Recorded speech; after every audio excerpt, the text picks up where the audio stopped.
Spoon. Get it right. Just use the side of the spoon. Just get a fork. Surely that's creating more ag for you. Hang on, are you telling me you sit there and you spoon chips into your gob? I would do, yeah.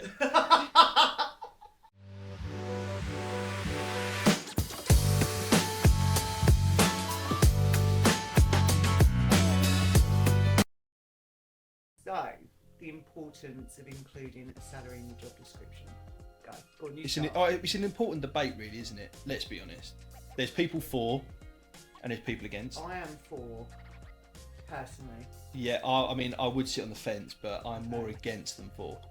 Okay, so as a lady, I'll start. Go on so then. the reason I'm for is because it shows transparency. Mm-hmm. For me as a recruiter, I don't want to be looking at a job spec thinking, oh God, do I want someone junior, someone senior? If there's a salary on there, I can pinpoint very quickly, I've got someone for that, I'll mark it across. Mm-hmm. It's quick, right? Yeah. And in the world that we're in right now, Speed that's quite important. Speed is key. Yeah. I agree. But then on the flip side, do you not think that as a recruiter, you may be shutting yourself off to certain talent pools? If you see someone that you know is perfect for that job, but they want, let's say, I'd say 60,000 Swedish krona or like 120,000 Swiss francs, let's say. Yeah. If that's the salary that's on that job advert, yeah. but you know they might be at 62, 65 or 125, 130, you might be disregarding them, or they might even disregard themselves in terms of applying for your job, thinking a bit below what I'm looking for. Yeah. They could be perfect for it, right? If there's no job advert, they might still respond, apply, and then we can use our skills to help the client and the candidate in getting into that job. I do understand your point. The thing with being upfront, you've got to be careful with the amount of applications you get. Imagine as an employer, you don't put a salary on there and you get inundated with all these interns that want to get their first job. How much time is overinflated salaries as well. I get that. Yeah. But then they might still apply for it if they see, oh, hang on a minute, I might get a massive bump here in my salary. You're probably still going to get them in. But then I do 100% agree with what you're saying, where you can set them clear expectations from day one. From day one, this is as well. this is what we offer in terms of salary. You know what you're going to get from day one. Yeah. We can then still go and probably, as recruiters, go and approach the passive market. Yeah. People saying, look, I know you want 125, I know you want 65 or whatever it is. Yeah, we can try and get that.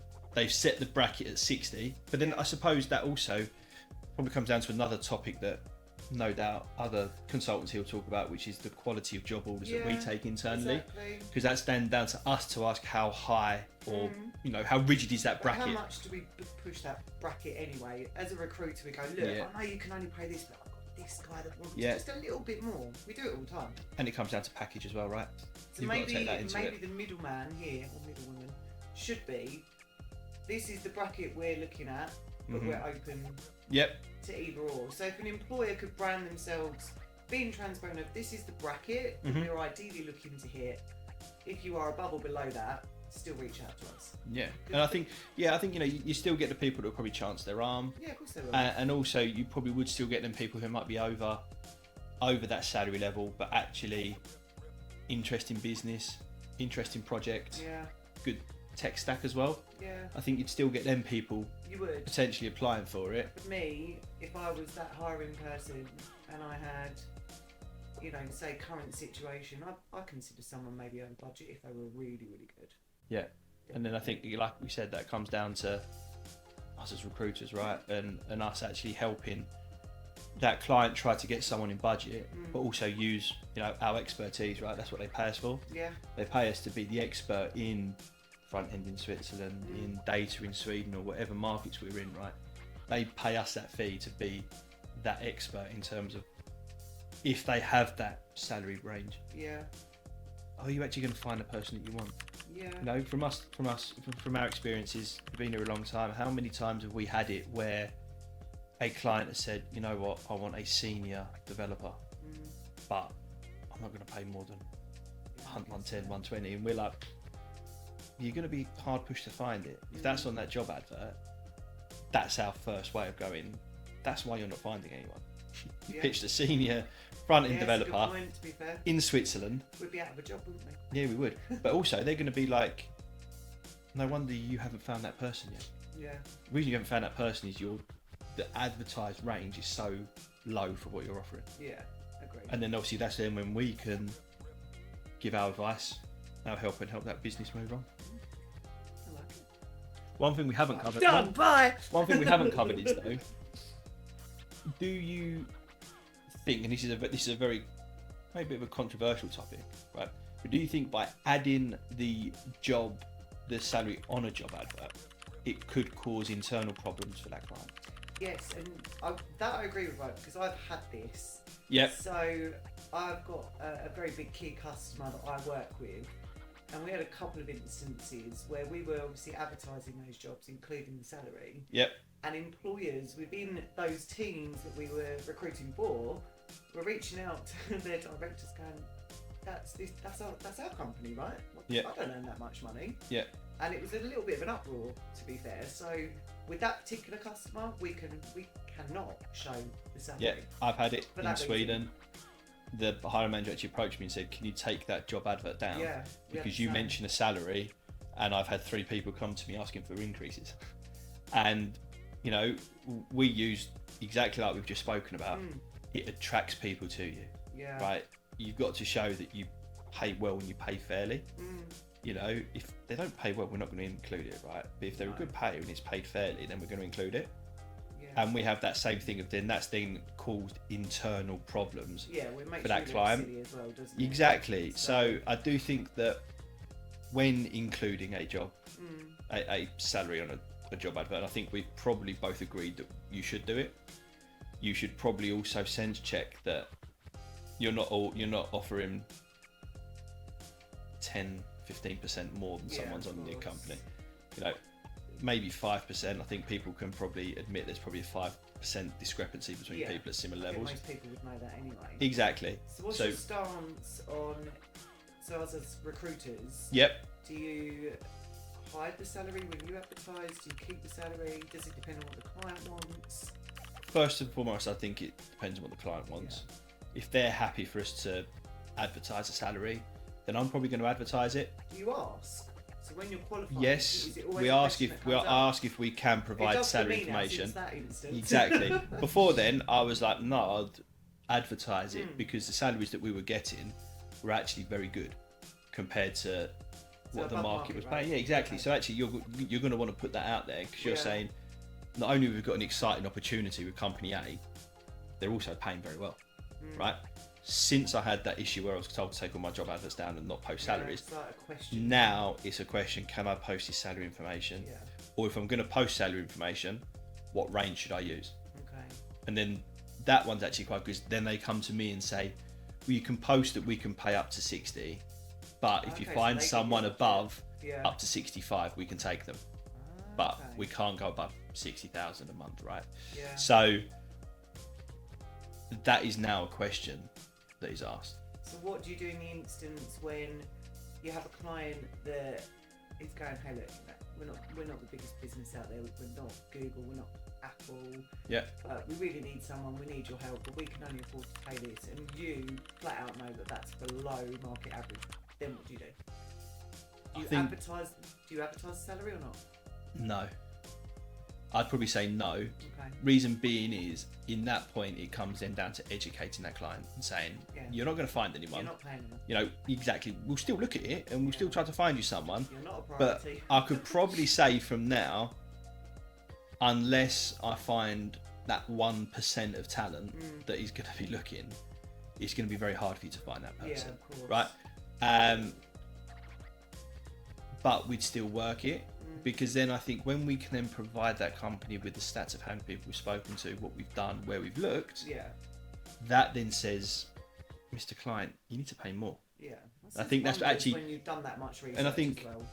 I think you'd back this up as well. That's something that we do a lot of here, right? Is client reviews, salary reviews. You know, what is the market saying about your business, right? That is a lot of what we actually do. Yeah. Exactly. So. I would probably advertise the role, not include the salary. Yeah. Because worst case scenario, I'm still going to get to pipeline people. No, of course you are. And then if they come back and say that they can offer more, yeah. Well, it's then education, isn't it? You educate exactly, we're educating them. I've had X, Y, Z apply who are this much above what you're willing to offer. Exactly. Everything. There you go. So there we go.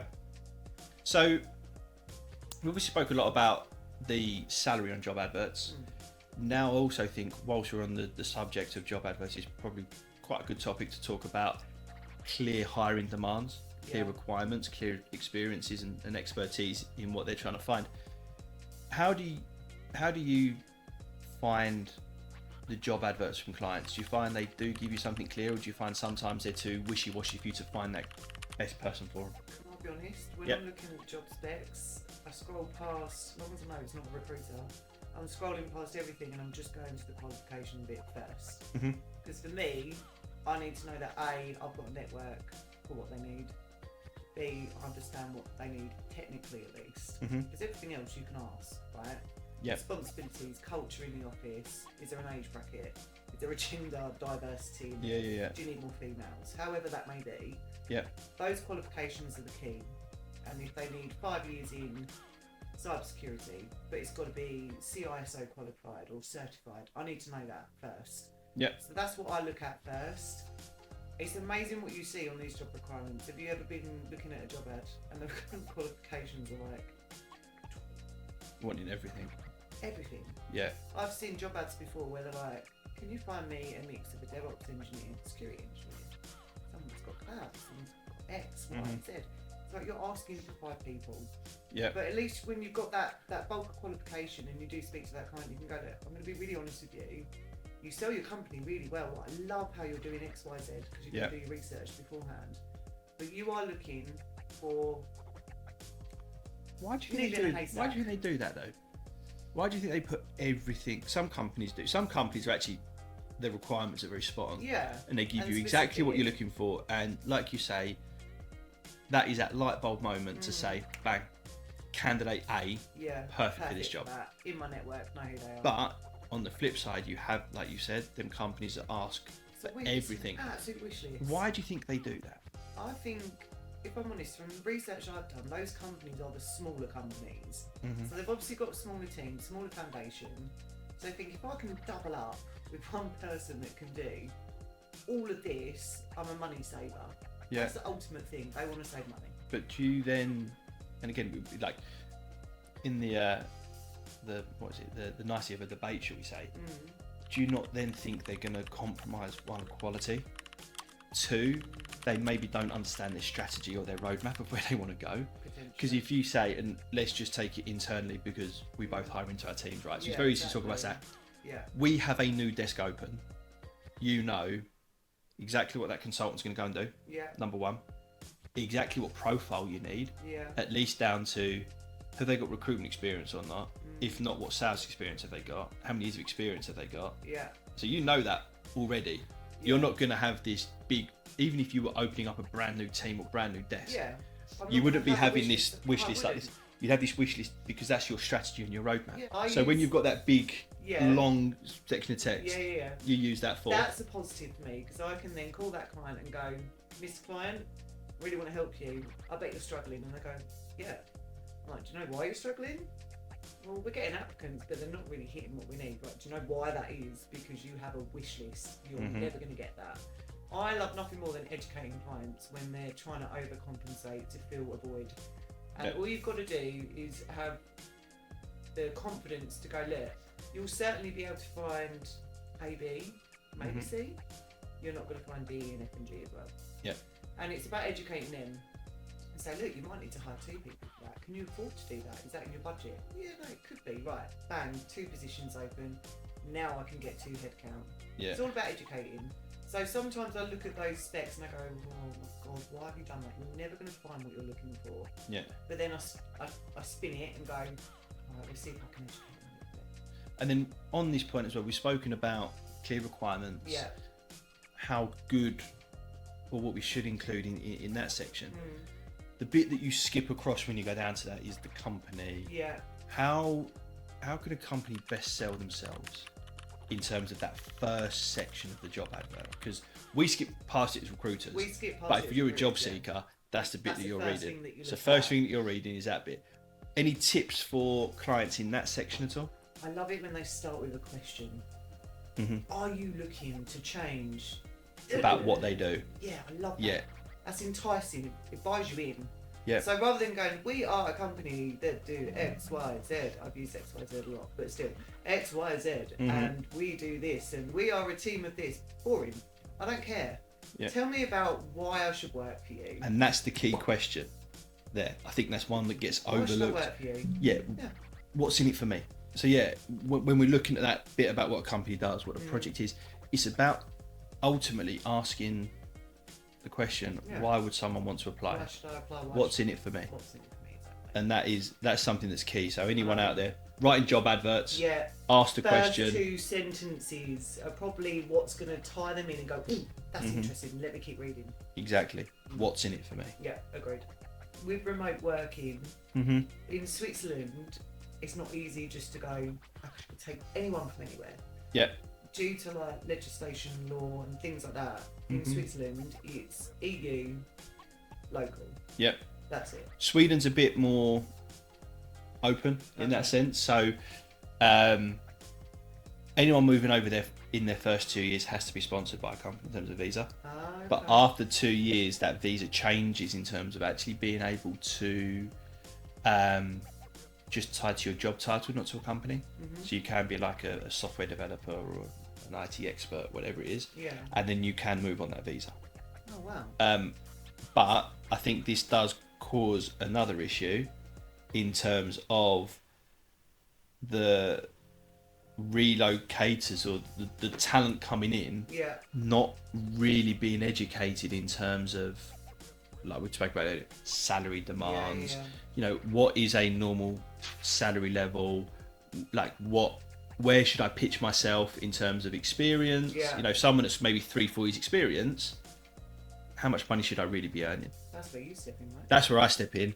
And then that's also where they maybe see them job adverts saying that, and they can probably conduct their own salary reviews as such. So how do you tackle it when it's the flip side and you get these great candidates and they do their research and they somehow come up with this astronomical number that they think they deserve, given they've got 3 years experience? How do you tackle that? Because that happens a lot, right? And I think it comes down to us as recruiters, first of all, asking, how much are you on at the moment? Yeah. We're not expecting someone to probably move for the same money. No, of course. Right, not unless the opportunity is fantastic.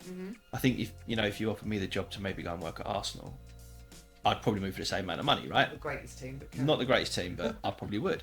But if I'm going to look at a new job, I'm probably going to want an increase in my salary, right? Yeah. Personally, that's one thing, but I'm talking about these candidates. Yeah, but this is where I'm saying. Okay. As a recruiter, our job is to fully qualify and vet that candidate. Yeah, of course. Right. Even down to how much are you earning at the moment? I think that's an important question for us to know. What do you do when they don't tell you or they don't want to tell you? That's then when you've got a decision to make. Yeah. You know, you want to look after that. Are they being fair? Because if they're actually within the ballpark of other candidates, fine. Maybe they are being underpaid. But I think you would know if you've got someone that's got 3 years experience and they're asking for senior money. Yeah, of course. They're probably not going to be that. And then I think at that point, a little trick I like to use is I will just pick a salary which I think that they're going to accept. So we've obviously spoken about job ads and stuff like that, probably for the local talent. Yeah. Relocators. Yeah. We know that is traditionally a bit harder in Switzerland because of your laws and stuff like that. Sweden is a bit more open to having people relocate out and maybe need to be on visas. Even when someone does relocate from maybe another EU country into Switzerland, how do you tackle that in terms of, one, making sure your job advert does include that they can potentially relocate, and number two, especially the salary point of view. If you're coming from a country that might be a lower payer than Switzerland, we know that the salaries over there can be big. Yeah. How do you educate candidates in that area? So I'll answer the first question first. So when you were talking about on the advert, so we're quite blunt because we have to be, but obviously there's always going to be certain language requirements in the job spec when it comes to that and where they're from. Just very honest and go, if you're an EU national or you're already in Switzerland, feel free to apply. We always add in remote working policy, hybrid approach that the client will give, and the language that they've got to be able to speak. And no, majority of the time they've got to speak German as well. Yeah. So that will restrict, obviously, who we speak to, but you get an influx of EU nationals. Because on to the next point, as much as we have to educate them on salary, most EU nationals that we speak to are aware of, I've been to Switzerland, travel, I know it's more expensive, I've got an idea of the salary, but when we speak to candidates, part of our job is to educate them on, look, FYI, you're moving from Hungary, the cost of living is very, very different. You're going to pay more for rent, you're going to pay more to eat out, you're going to pay more. Do you know, I think a bottle of Coke Zero in Switzerland is like a £5 because it's imported. It's ridiculous. Takes into alcohol, I bought a pint of beer in Sweden, and it was about £10. It's pricey over there. Well, on the flip side, right, I could have had a Coke Zero for £5 or a glass of Prosecco for £5. What one do you think I went for? The Prosecco. Yeah. Yeah, and I think that's an important thing, though, isn't it? Like, obviously, we've got to educate our relocation talent coming in, especially when they do come in and maybe conduct their own research and ask colleagues, how much you earn, and then they're coming to us with overinflated salaries. A lot of the time they do as well, so we like to nip it early and go, look, I'm the expert, I'm the specialist, I've been doing this long enough to know what you should be earning given your level of experience. It's not just about experience as well, though. It's about, do you speak the local language? Because that's going to hinder you in the market ever so slightly. Yeah. Because there are still a lot of companies in Switzerland that want a German speaker because that's the culture that they've built. Yeah, I think culture's a whole nother subject that no doubt someone else has spoken about here, but it is big, right? And it's again setting that job advert, that job specification, to making sure that you explain that culture and you actually explain why it's important for that as well. I think you have to be really careful about culture on a job ad. I think that's something that maybe you speak about in person more so. What you can illustrate in a job ad is probably company size or team size. So, because someone coming into a smaller company is going to culturally fit better in comparison to a large international business, right? Yeah. A large bank to a large bank almost, a large bank to a small startup. Yeah, exactly. And again, it comes down to that age-old thing of the, you look at what people wear in banks even till today: suit, shirt, tie, and then you look at us, polo shorts because it's about 30 degrees outside. Yeah.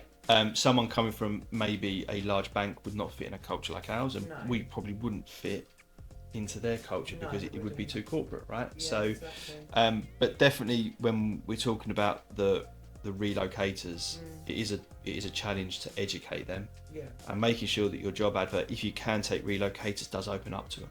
Yeah, and making sure it's as attractive to them as possible. Definitely. I mean, they're moving their whole lives, right? So, exactly. There we go. Thanks for watching. For more career advice or any tips, there's more videos below, so like, subscribe, or watch a playlist probably down there somewhere.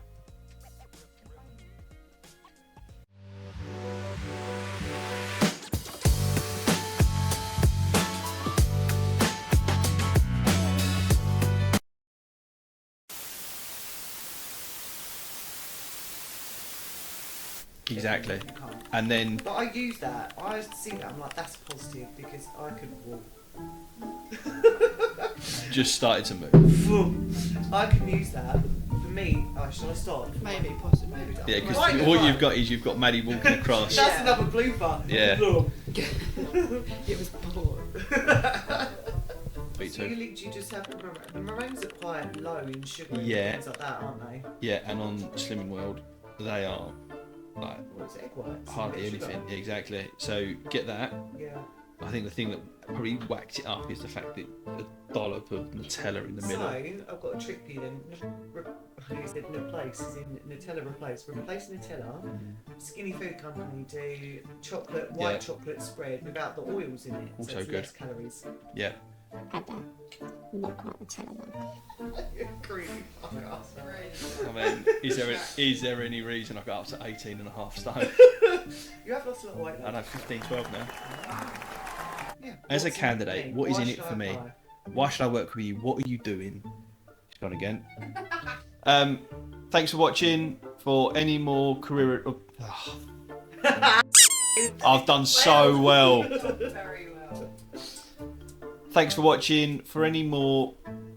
What's the matter with you? Just We've think just about spilled off I know, it's exactly what I'm going to say. Right. We're done.